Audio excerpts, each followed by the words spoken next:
முருகருக்கு வாக்களிக்கின்ற உரிமை இருக்குமேயானால் திராவிட முன்னேற்ற கழகத்தில் நடைபெற்ற பணிகளுக்காக நிச்சயம் திராவிட முன்னேற்ற கழகத்திற்குத்தான் அந்த முருகரே வாக்களித்திருப்பார். அந்த வகையில் முருகனுக்கு, முத்தமிழ் முருகனுக்கு, தமிழ்கடல் முருகனுக்கு பெருமைக்கு பெருமை சேர்த்த ஆட்சி திராவிட மாடல் ஆட்சி. என்னப்பா இது, பெரியாரின் பேரர்களுக்கு வந்த சோதனையா இது? பெரியார் மட்டும் நேரம் இருந்திருந்தாருன்னா என்ன ஆயிருக்குவீங்க நிலைமை? அப்ப இவங்களுக்கு ஈவேராவோட ஆசையெல்லாம் தேவையில்லை, கலைஞரோட ஆசையெல்லாம் தேவையில்லை, முருகனோட ஆசை இருந்தாதான் ஓட்டு கிடைக்கும்ன்றது புரிஞ்சிருக்கா? இப்போ எங்களோட கோவில்களை பத்தி இழிவா பேசுறியா? எங்களோட பண்டிகைகளுக்கு நீ வாழ்த்து சொல்ல மாட்டியா? எங்களோட பண்டிகைகளை பத்தி இழிவா பேசுவியா? உனக்கு ஓட்டு கிடையாது போ அப்படின்னு சொல்லி பாருங்க. ஸ்டாலின் ஐயாவை தூக்கி ஏரோப்ளைன் காவடி தொங்க விட்டு, உதயநிதிக்கு அழகு குத்தி, துர்கா ஸ்டாலின் அம்மா கிருத்தி ஆக்காக்கெல்லாம் தலையில பால் கூட வச்சு, கனிமொழி அக்கா மெழுகுவர்த்தி தூக்கிட்டு போனவங்க கையில அக்னி சட்டியை கொடுத்து, திமுக தான் ஆக சிறந்த ஆன்மீக நம்பிக்கையோட கட்சியா மாறிடும். இன்னைக்கு நம்ம பிஜேபி சப்போர்டர்லாம் என்னன்னா, ஐயோ தமிழக பாஜக உருப்படாது, நீங்க எல்லாம் தீஜாக்காவா இருக்கிறீங்க, எல்லாம் திராவிட சிந்தனையில தான் இருக்கீங்க, இப்படி புலம்புறீங்களே. ஒரு சோசியல் மீடியால பாத்துக்கிட்டு இருக்க உங்களுக்கே இவ்வளவு அக்கறை இருக்குன்னா, இந்த கட்சிக்காக உயிரை கொடுத்து 24 மணி நேரமும் இந்த கட்சியை பத்தியே யோசிச்சுட்டு இருக்க தலைவர்களுக்கு இந்த கட்சியை நல்லபடியா எடுத்துட்டு போகணும், அடுத்து தமிழகத்தை ஆட்சியில உட்கார வைக்கணும் அப்படின்ற எண்ணம் இருக்காதா? அந்த நம்பிக்கையே மனசுல விதைங்க. மோடி ஐயாவுக்கும் அமித்ஷா ஐயாவுக்கும் 100 மடங்கு 1000 மடங்கு தமிழகத்துல பாஜக ஆட்சி அமைக்கணுங்கிற எண்ணம் இருக்கு. அதற்காக நிச்சயமா அவங்க நாரதர் மீடியா உணர்வாளர்களுக்கு வணக்கங்கள். நான் உங்கள் விஜய் சின்னசாமி. இன்று நம்முடன் இணைந்திருக்கிறார் பாஜக செய்தி தொடர்பாளர் சுமதி மேகவர்ணம் அவர்கள். வணக்கம் ஜி. வணக்கம். திமுகவின் முன்னாள் அறநிலைத்துறை அமைச்சராக இருந்த சேகர் பாபு அவர்கள் சொல்றாரு, முருகன் அவர்கள் கடவுள் முருகன் வாக்களிக்கணும் அப்படின்னு இருந்திருந்ததா அவரே திமுகவுக்கு தான் வாக்களித்து இருப்பார் அப்படின்னு சொல்லி பேசி இருக்கிறார். இதை நீங்க எப்படி பாக்குறீங்க? என்னப்பா இது, பெரியாரின் பேரர்களுக்கு வந்த சோதனையா இது? பெரியார் மட்டும் நேரம் இருந்திருந்தாருன்னா என்ன ஆயிருக்குவீங்க நிலைமை? அப்ப இவங்களுக்கு ஈவேராவோட ஆசையெல்லாம் தேவையில்லை, கலைஞரோட ஆசையெல்லாம் தேவையில்லை, முருகனோட ஆசை இருந்தாதான் ஓட்டு கிடைக்கும்ன்றது புரிஞ்சிருக்கா? இப்போ இன்னொன்னு, முருகனையே இருந்திருந்தாலே இவருக்கு தான் ஓட்டு போடுவாராம். என்ன பொய் பேசுறீங்க? போன தடவை நீங்க கோவில் அடிச்ச கொள்ளை என்ன, திருப்பரங்குன்றத்துல தீபம் ஏத்த முடியாதுன்னு எங்க உண்டியல் காசு வரைக்கும் உச்ச நீதிமன்றம் வரைக்கும் போனீங்கல்ல? அப்போ உங்களுக்கு முருகன் உங்களுக்கு ஓட்டு போடுவாரா? இன்னைக்கு உங்களை தொடச்சு உட்கார வச்சிருக்கதே முருகன் தான், மண்டையில அடிச்சு. இன்னொன்னு, இவங்க இப்ப புரிஞ்சிருக்காங்க, இந்துக்கள் இன்னும் வாக்கு வங்கியோ ஒருங்கிணையில. அப்படி ஒருங்கிணைஞ்சாதான் இவங்க என்ன தெரியுமா பண்ணுவாங்க? இதை நீங்க இன்னைக்கு பாருங்க, திமுகவும் தாவேக்காவும், ஐயோ நாங்க தான் சிறுபான்மையினர் அப்பீஸ் பண்ணுவோம், நாங்க தான் சிறுபான்மையினர் அது பண்ணுவோம், அதெல்லாம் முடியாது, இவங்க எங்க சொல்லணும் இல்ல ஏன் பட்டுன்னு சிறுபான்மையினர்களை யார் தாங்குறதுன்னு போட்டி போட்டுட்டு உட்காந்துருக்காங்க. இந்துக்கள் இன்னைக்கு அவங்க ஆட்சியில இருந்தப்பயும் அதே அநியாயம் தான் நடந்துச்சு, இவங்க ஆட்சியில இருக்கப்பயும் அதே அநியாயம் தான் நடக்குது. இந்த ஆட்சியில தாவேக்காலி உச்ச நீதிமன்றத்துக்கு போயிருக்காங்க, திருப்பரங்குன்றத்துல தீப ஏத்த மாட்டோம்னு சொல்லி. இப்போ இந்துக்கள் யோசிக்கணும், வாக்கு வங்கியா ஒருங்கிணையிலனா நாம எல்லாம் மாற்றாந்தாய் பெற்ற பிள்ளைகள் மாதிரி அனாதைங்க மாதிரி இன்னைக்கு உட்கார்ந்து இருக்கிறோம். நீங்க யோசிச்சு பாருங்க, இந்துக்கள் மட்டும் எங்க சாமியத்துக்கியா உங்களுக்கு ஓட்டு போட மாட்டேன், எங்களோட கோவில்களை பத்தி இழிவா பேசுறியா, எங்களோட பண்டிகைகளுக்கு நீ வாழ்த்து சொல்ல மாட்டியா, எங்களோட பண்டிகைகளை பத்தி இழிவா பேசுவியா, உனக்கு ஓட்டு கிடையாது போ அப்படின்னு சொல்லி பாருங்க. ஸ்டாலின் ஐயாவை தூக்கி ஏரோப்ளைன் காவடி தொங்க விட்டு, உதயநிதிக்கு அழகு குத்தி, துர்கா ஸ்டாலின் அம்மா கிருத்தி ஆக்காக்கெல்லாம் தலையில பால் கூட வச்சு, கனிமொழி அக்கா மெழுகுவர்த்தி தூக்கிட்டு போனவங்க கையில அக்னி சட்டியை கொடுத்து, திமுக தான் ஆக சிறந்த ஆன்மீக நம்பிக்கையோட கட்சியா மாறிடும்.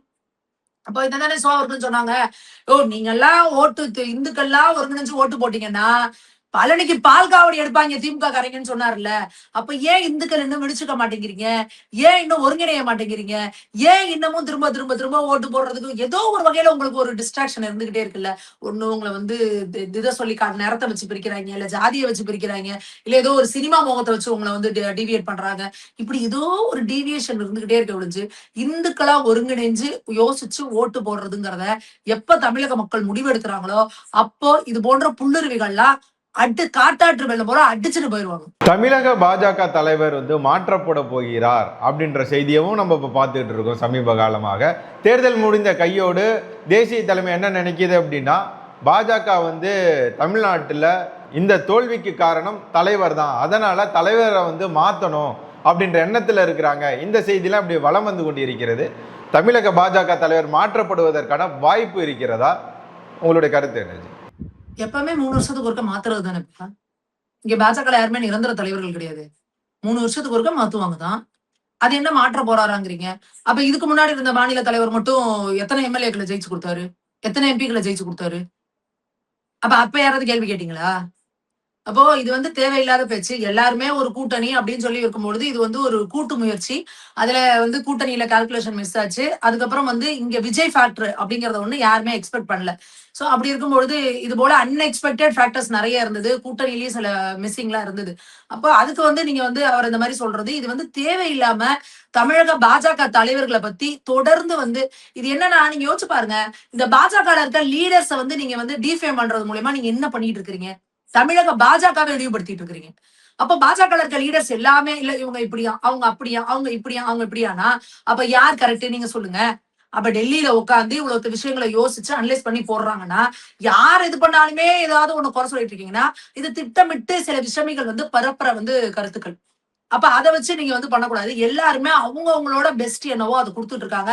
அவங்களுக்கு என்ன பெஸ்ட் இது முடியுமோ, பாசிபிலிட்டி முடியுமோ அதுக்கு அந்த வகையில அவங்க வந்து கட்சியை வளர்த்து எடுத்துட்டு போயிட்டு இருக்காங்க.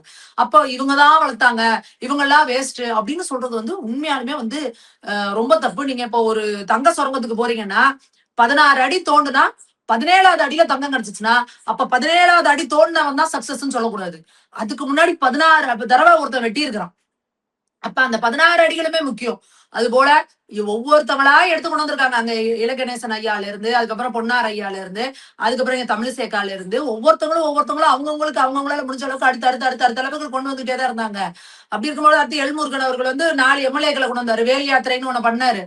அப்போ எப்படி அவங்களால முடிஞ்ச அளவுக்கு கட்சியை கொண்டு போய் மக்கள்கிட்ட சேர்க்க முடியுமோ அப்படி சேர்த்தாங்க. சோ அப்படி சேர்க்கும் பொழுது ஒவ்வொரு விஷயங்களா நடந்துட்டே வந்தது. சோ இந்த இடத்துல கால்குலேஷன் மிஸ். 70 வருஷங்களா இங்க இருக்கக்கூடிய திராவிட கட்சிகளே எப்படி தடுமாறி போய் இந்த சீட்ல இதா இருக்கும் பொழுது, அப்ப பாஜக 4 எம்எல்ஏக்கள் இருந்தவங்களை வச்சு நீங்க வந்து படுதோல்வியா ஒண்ணுமே இல்லையா பாதாளத்துல போயிருச்சான்றதெல்லாம் நீங்க உருவாக்குற ஒரு கற்பனை. திமுக காரங்க கூட இப்படி சொல்றது இல்லையே. ஆளும் கட்சியா இருந்தவங்க இன்னைக்கு சிஎம்ஏ இல்லங்க. ஒரு சிட்டிங் சிஎம்ஆ இருந்தவர் இன்னைக்கு எம்எல்ஏவா கூட கிடையாது. அவங்க யாரும் சொல்றது இல்ல. ஐயோ திமுக பாதாளத்துக்கு போயிருச்சான் அவ்வளவுதான். திமுகவுக்கு இனிமே எதிர்காலமே கிடையாது.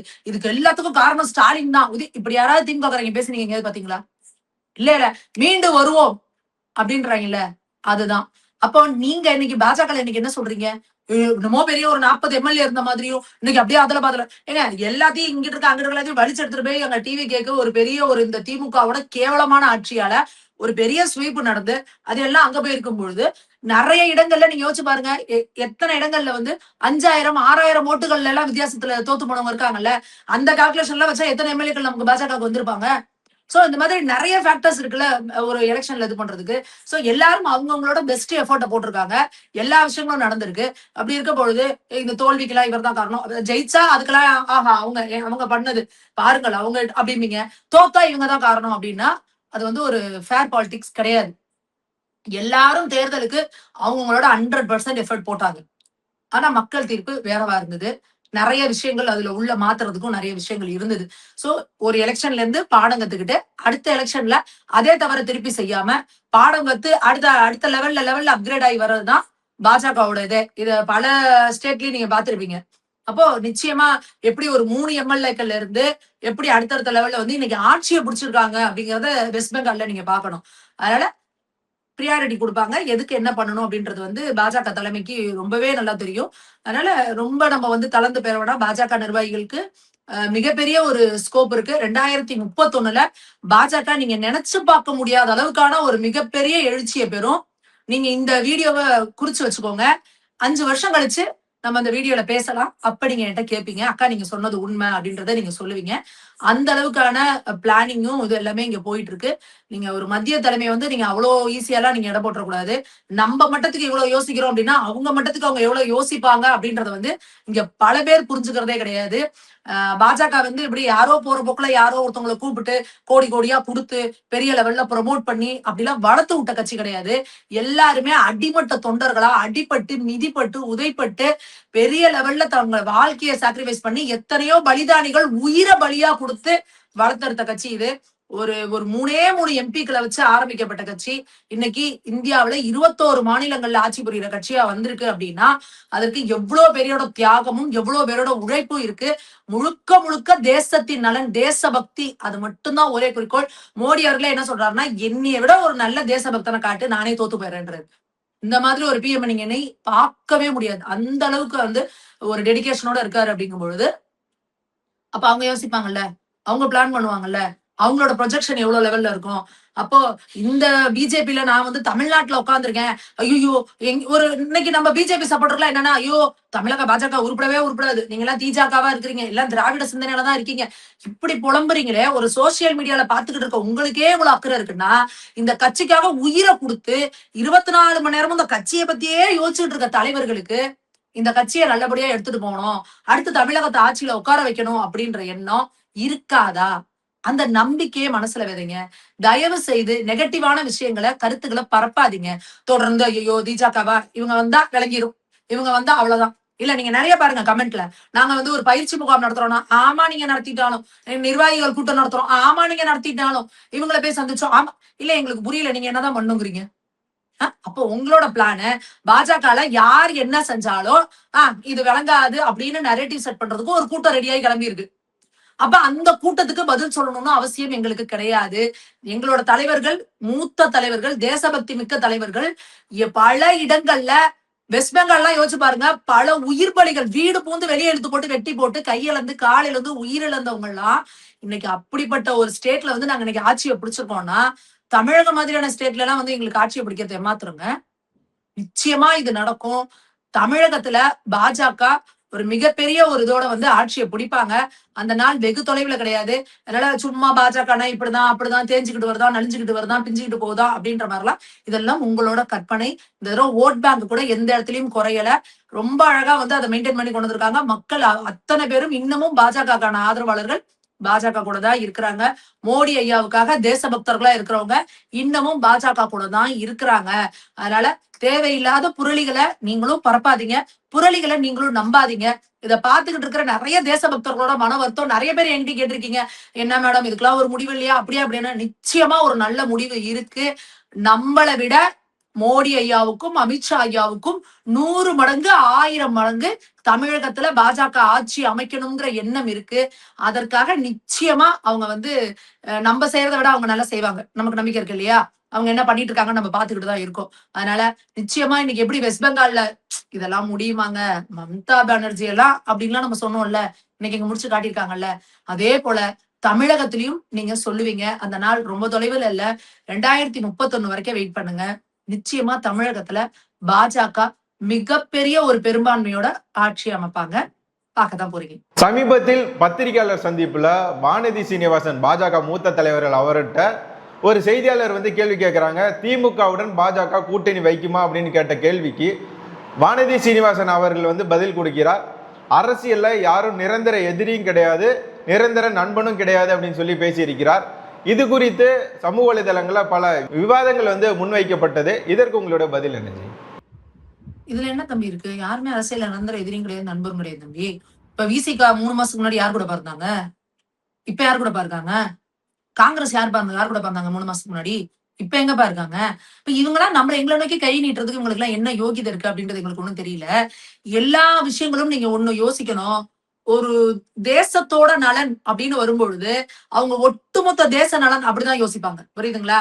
அப்போ நீங்க எல்லாத்துக்கும் கால்குலேஷனுக்கு எனக்கு காரணம் சொல்லுனா இது என்ன அர்த்தம் நீங்க எங்களுக்கு ஒண்ணும் புரியல. இன்னும் எலெக்ஷனுக்கு 2029 தான் எம்பி எலெக்ஷன். எந்த பாஜகவை பொறுத்த வரைக்கும் கூட்டணி அப்படிங்கிறது வந்து தேர்தல் நேரத்துல மட்டும்தான். தேர்தல் முடிஞ்சிருச்சுன்னா அவங்கவுங்க வேலையை பார்த்துட்டு அவங்கவுங்க கட்சியை வளர்க்கறது, அவங்க வேலைகளை தான் பார்த்துட்டு இருப்பாங்க. திமுக மாதிரி போனதெல்லாம் நாங்க இன்டாக்ட் கூட்டணின்னு கூடவே வச்சுக்கிட்டு அவங்களுக்கு சொம்படிச்சுக்கிட்டே கூட போயிட்டு இருக்கிற வேலையெல்லாம் கிடையாது. இப்போ இன்னைக்கு நான் இப்ப கூட்டணியை பத்தி பேச வேண்டிய அவசியம் என்ன? அப்ப அனாவசியமா நீங்க மீடியா துரத்தி வைக்க போறீங்களா அப்படி அப்படின்னு கேட்டா என்ன சொல்லுவாங்க? பா நிரந்தர நண்பர்களும் கிடையாது, எதிரியும் தெரியாது, போ கதறிட்டு கடை, இன்னும் 2 வருஷம் இருக்குல்ல கதறு அப்படின்னு தான் சொல்லுவாங்க. வேற என்ன சொல்லுவாங்க? இன்னும் எலெக்ஷனுக்கு 3 வருஷம் இருக்கு, 2029 வரப்போகுது. இப்ப எதுக்கு நீ கூட்டணியை பத்தி பேசிட்டு இருக்கிற? அப்ப அது கேட்டா அப்படிதான் பதில் சொல்லுவாங்க. அப்ப இதுல ஒண்ணும் தப்பும் கிடையாது இல்ல. அரசியல்ல யாரும் நிரந்தர எதிரியும் கிடையாது, நண்பனும் கிடையாது தானே, அது உங்களுக்கு தெரியும் தானே. அப்ப என்ன செய்யலான்னு இருக்கீங்க? அப்ப எந்த ஒரு சுச்சுவேஷனுக்கும் என்ன காலமும் நேரமும் தானப்பா எல்லாத்தையும் டிசைட் பண்ணும். அப்ப நீங்க எப்படி இன்னைக்கே வந்து 3 வருஷத்துக்கு அப்புறம் என்ன செய்வா சொல்லு, இப்பயே எனக்கு நீ சொல்லிட்டு போனோம் அப்படின்னு எதுக்கு அவங்க நிறுத்தி கேக்குறீங்க? அப்ப அவங்க என்ன சொல்லுவாங்க? அப்ப இதே கேள்வி போய் அங்க கேளுங்க, காங்கிரஸ்ல விசிகால போய் கேளுங்க, போய் ஐஏஎம்எல்ல கேளுங்க, கம்யூனிஸ்டுகளை கேளுங்க. 23 கோடி பெட்டி வாங்கணும், நான் மட்டுமா வாங்கினேன்? என்னடா அந்த கவுண்டமணி சொல்லுவாங்கல்ல, என்னடா எல்லாம் மேல இருக்க பாத்துப்பா, மேல இருந்து பார்த்தா என்னைய சொல்றான், கட்டிலுக்கு கீழே ஒருத்தர் இருக்கான் அவனையும் பாரியா அப்படிங்கிற மாதிரி. நான் மட்டுமா வாங்கினேன், விசிகாவுக்கு தான் பணம் கொடுத்தாங்க, மதிமுகவுக்கு தான் பணம் கொடுத்தாங்கன்னு மேடையிலே பேசுனாங்கல்ல கம்யூனிஸ்ட், யார் யாருப்பா பணம் வாங்கினாங்கன்னு. அப்ப அப்படிலாம் பணம் வாங்கிட்டு இன்னைக்கு யார் கூட போய் நீங்க எல்லாம் உட்காந்துருக்கீங்க? நீங்க பாஜகவை பத்தி கை நீட்டுறதுக்கு உங்களுக்கு என்ன யோகிதை இருக்கு? இல்ல பாஜகவை கேள்வி கேட்க உங்களுக்கு என்ன தார்மீக கடமை இது இருக்குன்னு கேக்குறேன் நானு. உங்களுக்கு ஏன் நாங்க பதில் சொல்லணும்? அப்ப இது தேவையில்லாத கேள்விகள் கேட்டா அவங்க அப்படிதான் பதில் சொல்லுவாங்க. அதுக்கு மேல என்ன சொல்ல முடியும் உங்களுக்கு? உங்களுடைய பொன்னான நேரத்தை ஒதுக்கி பல தகவல்களை நாரதன் மீடியாவுடன் பகிர்ந்து கொண்டதற்கு மிக்க நன்றி. நன்றி.